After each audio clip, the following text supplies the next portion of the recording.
Hi Pisces! Kumusta po kayong lahat? So yan Pisces, maraming salamat po pala sa walang sawang pagsubaybay sa ating pong mga reading.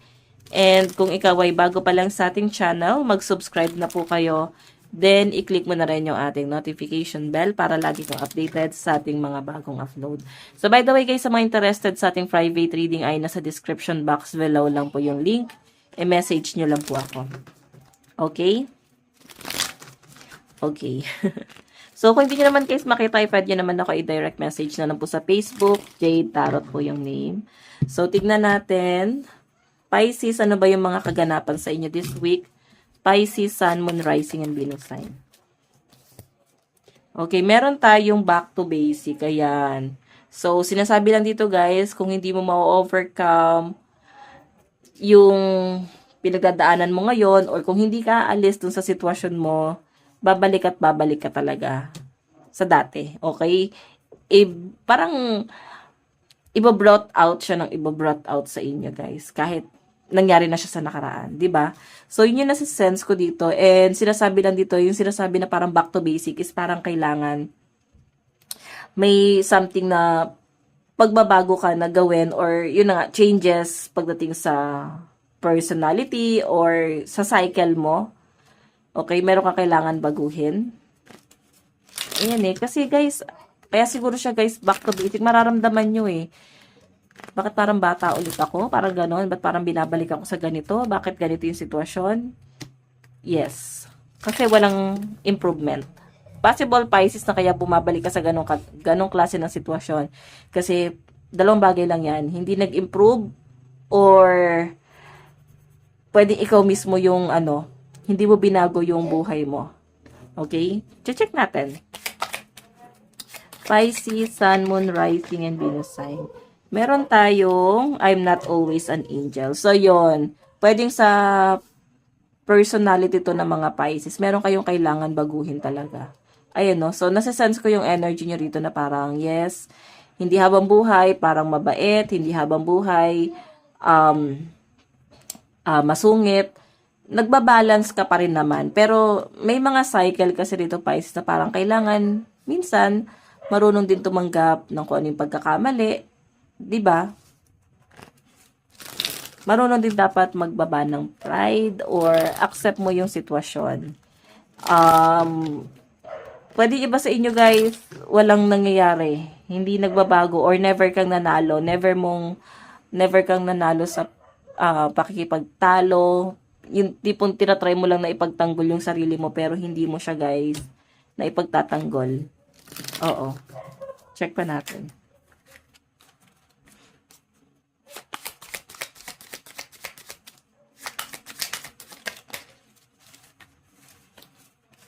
Okay, Pisces.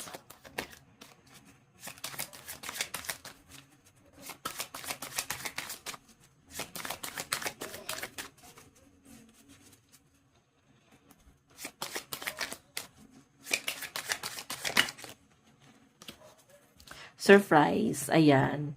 So, try to be grateful, no? Sa mga bagay na nangyayari or dumarating sa buhay mo. Maliit na bagay man yan or malaking bagay man yan, guys. Kailangan mo maging grateful.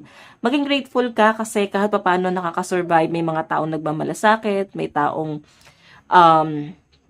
parang gumagalaw para mabuhay ka or may parang nagsasacrifice para kahit paano is mabigyan ka ng buhay or magandang buhay or pwedeng ikaw to. Pero ito kasi guys, patungkol to guys sa pagiging ungrateful or ito yung bunga ng mga ginawa, no?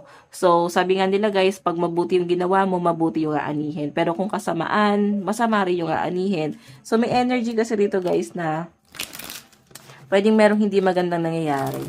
And kung may maganda man, pwedeng yun yung bunga ng mga ginawa mo. Pero kung maganda naman, kung pangit naman guys, expect mo na babalik at babalik sa inyo yan. Okay? So, actually mababait ang mga Pisces lalo na at family-oriented sila.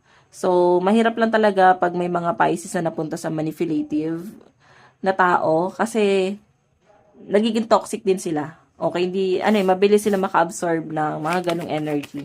And may apply nyo rin yan guys sa ibang tao. Meron tayong do not disturb regeneration in progress. So, yan sinasabi dito guys, huwag kayo mainip kasi may big break, no? Kumbaga parang breakthrough na paparating sa inyo. Huwag lang kayo guys mainip. Ganun talaga ang buhay. Hindi siya guys paunahan. Kumbaga, nasa panahon yan. Okay?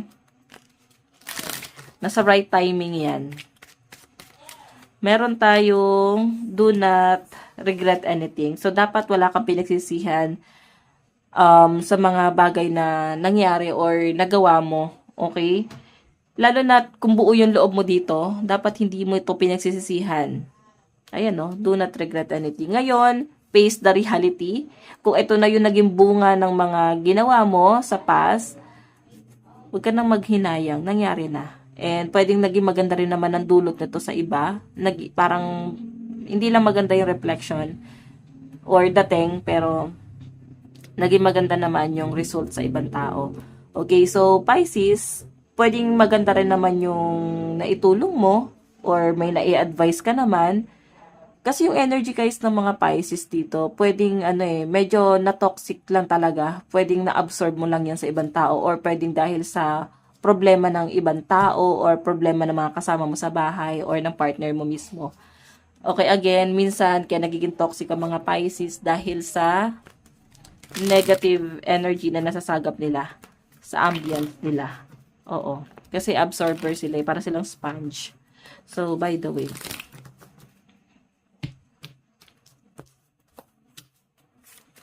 Additional message. Meron tayong relaxation, peace, tranquility, and easiness. So, ito naman guys, ngayong week na to, more on, tahimik, payapa. Mararamdaman mo yan, or pwede ito na lang din yung gusto mo, kapayapaan, katahimikan. Okay, and kailangan guys maging kalmado, aralin mo maging kalmado kasi medyo mainitin ang ulo ng mga Pisces na nasasagap ko rito. Okay, kalmahan nyo lang yung sitwasyon nyo. Gawin nyo payapa yung buhay nyo guys. Huwag na kayo guys, huwag na kayo guys pumatol or basta pag may nagagalit, pabayaan na lang. May nakikita ko dito may someone na pwedeng magigilty din tong taong to.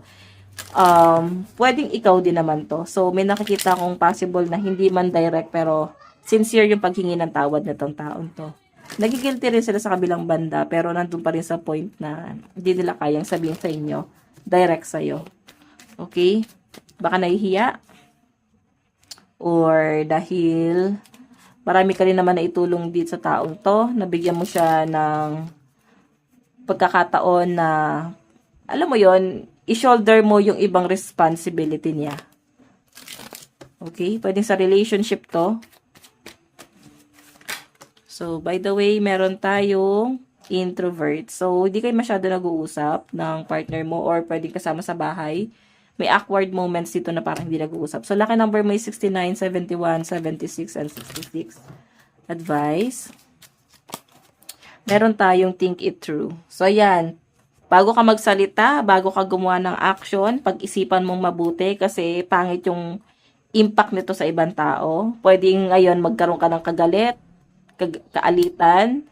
So, kailangan balance ka sa mga ganong bagay, okay? So, by the way guys, ito lang po ang inyong reading, weekly reading. Again, maraming salamat. God bless and love you all. Bye-bye.